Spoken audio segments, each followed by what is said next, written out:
Hello, it is Easter Sunday.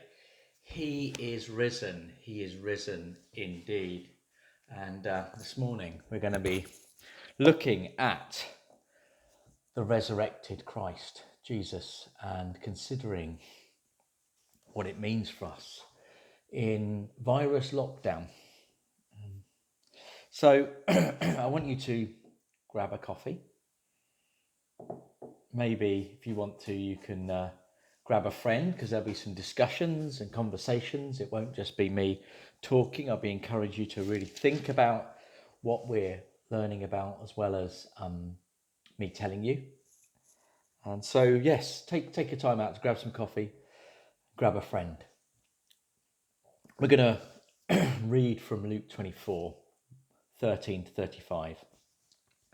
That same day, two of Jesus' followers were walking to the village of Emmaus, 7 miles from Jerusalem. As they walked along, they were talking about everything that had happened. As they talked and discussed these things, Jesus himself suddenly came and began walking with them, but God kept them from recognizing him. He asked them, "What are you discussing so intently?" They stopped short, sadness written across their faces. Then one of them, Cleopas, replied, "You must be the only person in Jerusalem who hasn't heard about these things that have happened over the last few days." "What things?" Jesus asked.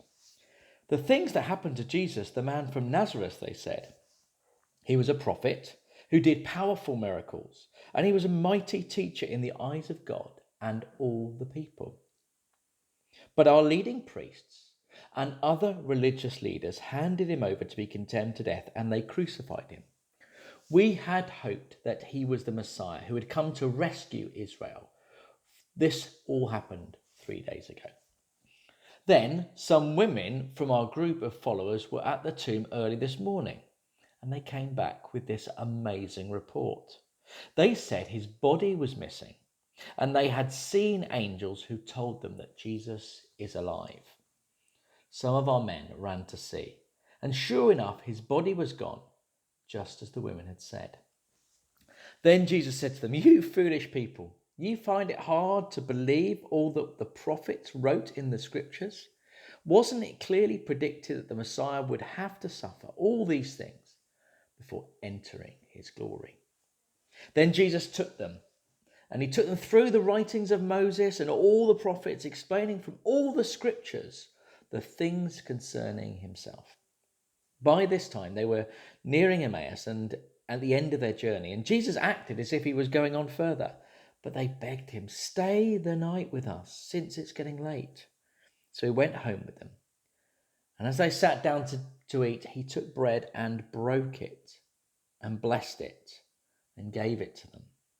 Suddenly, their eyes were opened, and at that moment, he disappeared. They said to each other, "Didn't our hearts burn within us as he talked? And he explained the scriptures to us?" Within the hour, they found their way back to Jerusalem.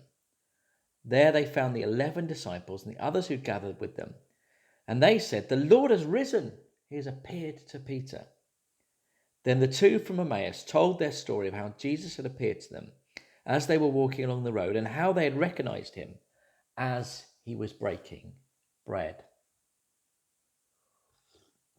So we find ourselves on the day of resurrection, two, possibly more disciples on the road. And we get the name of one, the other is a mystery. But it's quite likely that Cleopas referred to here is the same person Clopas mentioned in John 19:25. And it's quite likely then that the other person is Mary, his wife. She was present at the foot of the cross and mentioned in John. And they were referred to as followers of Jesus. And in the NLT that I've read, it says two of Jesus' followers. But in other passages, it's not so clear. And what we followed on is the story of the women coming back from the tomb and the disciples going out. And it's almost like there's a continuation. These were just other followers. And it's quite likely that they were disciples, not one of the 11 disciples, but I think Jesus seems to have had more than just 11 disciples. Jesus appears, but is clearly unrecognized by them. He's hidden from them. So first question, we're going to ask a couple of questions. I said, why do you think we get the name of one of the people, but not both of them? And do you think there is a significance in that?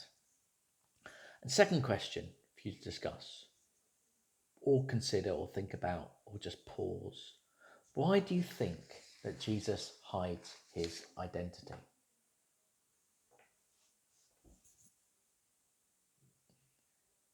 And so Jesus is in conversation. He hears their conversation. They're talking, in some versions, arguing. And he begins to ask you some questions. And they initially seem quite reluctant to answer because they didn't know who Jesus was. He hadn't made himself available to them in that sense. They could have thought that he was maybe an authoritarian spy. Of course, they would have been looking for other followers, maybe to persecute and oppress. And so maybe they were a little bit concerned about who this man was and why he was asking questions. But what we get is their immediate sadness. They stop short, sadness written across their faces. They then start telling the story. They clearly thought that Jesus was the Messiah, the prophet. They thought he would save Israel, but they'd made an error. They think they made an error because he hadn't saved Israel. He died. They thought this whole project that they had given themselves to had come to an end. How could the Messiah die? Were they wrong to follow him? But now there were these rumors circulating that he was alive. Some of the women from their party, other disciples, had gone to the tomb and his body was missing, and angels had met them and talked to them.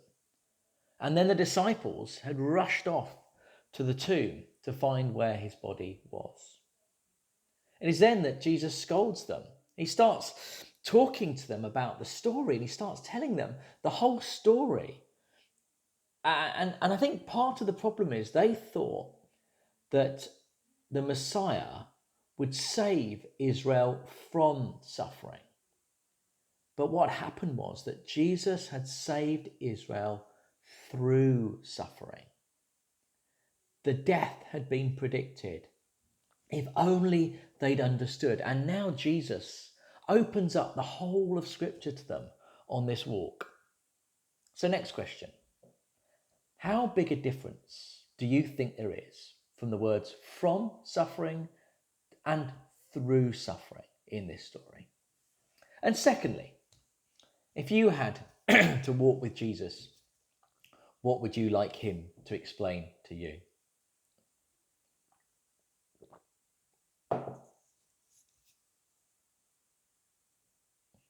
See, the thing is that Jesus doesn't use a couple of proof texts here and there plucked out of context to justify what is happening.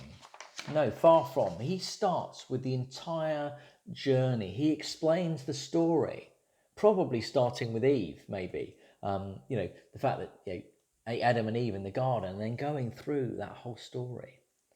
And by the time they arrive at their long journey, he seems to have explained it, 7 miles of walking. But Jesus seems to be saying that he's got somewhere else to go to, somewhere else to go on to. But they beg him to stay with them. And so he does. And they still have no idea who he is. He's this stranger who's just started to explain stuff to them. But as soon as he breaks the bread, blesses it and breaks it, their eyes are opened. And at that very moment of revelation, he also vanishes. And it's then they start to realize that they listened to this stranger, and as they had done so, their hearts had burned. They're on fire. It's the same experience probably that drew them to Jesus in the first place. They moved from despondency, mourning, sadness, to elation. What did they do? Well, they didn't stop. They didn't stop in that. They although they were now in Emmaus, they ran all the way back. You couldn't phone your friends or we can do now, or Zoom call them, or Skype, or whatever. They had to go back and tell people what they had seen. And when they do, they arrive, not at people sort of like ready, suspicious of what they were going to say, but ready to listen, because they had heard that Peter himself had seen the risen Christ. So next question, or questions.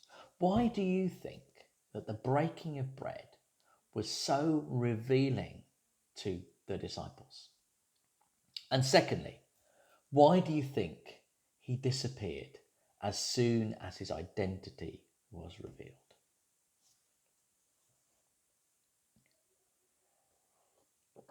Our world is a bit strange at the moment. There's a lot of despondency, isn't there? At present, I feel like one of those disciples when they started out. They were on this 7-mile journey home. And I think they were arguing with each other, talking, some versions say arguing. And, all of us in the last two or 3 weeks have probably argued with someone we love. It is more than just being locked down, locked in with people. I think there's a sense of stress and fear, despondency that we're all facing. And we take it out on the ones we love, the ones we're closest to. And when Jesus asked them a question, when he sees them discussing, he asks them the question, what's going on? What are you talking about? Their response is sadness. The Greek word skeuthropos means mournful or gloomy. And we are all in that state. 3 weeks in, we were hoping to be, normally, doing stuff around Easter, but we're not. We're mourning the freedom that we have lost. We are concerned about our health. If I have a little tickle in the throat or anything, I'm already starting to think, well, hang on, who have I been in contact with? They're worried. We're worried about money, finance. We may be worried about our families and the effect that it's having on people, especially if we can't go to see them and visit them. Especially normally at Easter time, we would have family round and we'd have a big meal.